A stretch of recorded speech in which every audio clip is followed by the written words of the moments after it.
ഓഹരി വിപണിയിലെ വിവിധതരം ഇടപാടുകളെക്കുറിച്ചുള്ള വിശദമായ വിവരങ്ങൾ. Bulk deal.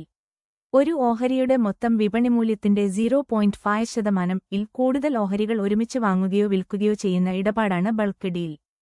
സാധാരണ ട്രേഡിംഗ് സമയങ്ങളിൽ ഏത് നിക്ഷേപകനും, വ്യക്തികളോ സ്ഥാപനങ്ങളോ ഈ ഇടപാടുകൾ നടത്താവുന്നതാണ്. ഒരു ദിവസം മുഴുവൻ ഒന്നിലധികം ഇടപാടുകളിലൂടെ ഈ വലിയ അളവ് പൂർത്തിയാക്കാം. സെബി നിയമങ്ങൾ അനുസരിച്ച് ഇത്തരം ഇടപാടുകൾ ദിവസാവസാനം സ്റ്റോക്ക് എക്സ്ചേഞ്ചുകൾ പൊതുജനങ്ങൾക്ക് വെളിപ്പെടുത്തും. Block deal. ബ്ലോക്ക് ഡീൽ എന്നത് ഒരു ഓഹരിയുടെ 5 ലക്ഷത്തിലധികം ഷെയറുകൾ അല്ലെങ്കിൽ 5 കോടിയിലധികം രൂപയുടെ ഓഹരികൾ ഒരൊറ്റ ഇടപാടിലൂടെ വാങ്ങുകയോ വിൽക്കുകയോ ചെയ്യുന്നതിനെയാണ്.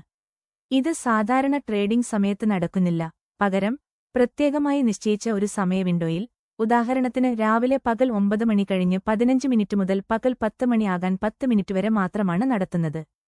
ഈ ഇടപാടുകൾ മറ്റ് നിക്ഷേപകരുടെ സാധാരണ ട്രേഡിംഗിനെ ബാധിക്കാതെ വലിയ തോതിലുള്ള വിൽപ്പനയോ വാങ്ങലോ എളുപ്പമാക്കാൻ സഹായിക്കുന്നു. ഈ ഡീലിന്റെ വിവരങ്ങളും സ്റ്റോക്ക് എക്സ്ചേഞ്ച് വെളിപ്പെടുത്താറുണ്ട്. Insider trading. ഒരു കമ്പനിയുടെ രഹസ്യവിവരങ്ങൾ, ഉദാഹരണത്തിന് അടുത്ത പാദത്തിലെ ലാഭം, പുതിയ പ്രോജക്റ്റ്, ഏറ്റെടുക്കൽ വിവരങ്ങൾ, സ്വന്തം നേട്ടത്തിനായി ഓഹരി ഇടപാടുകൾ നടത്താൻ ഉപയോഗിക്കുന്നതാണ് insider trading.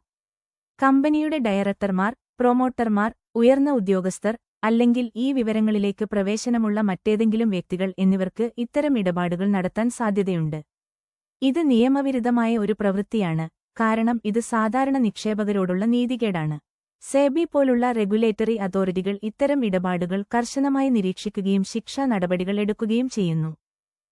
SAST substantial acquisition of shares and take overs.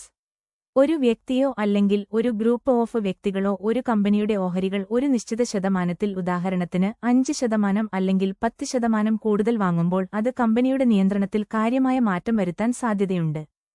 SEBI substantial acquisition of shares and take overs regulations 2011 അനുസരിച്ച് ഇത്തരം ഇടപാടുകൾ നടത്തുമ്പോൾ പൊതുജനങ്ങൾക്ക് നിർബന്ധമായും വെളിപ്പെടുത്തണം.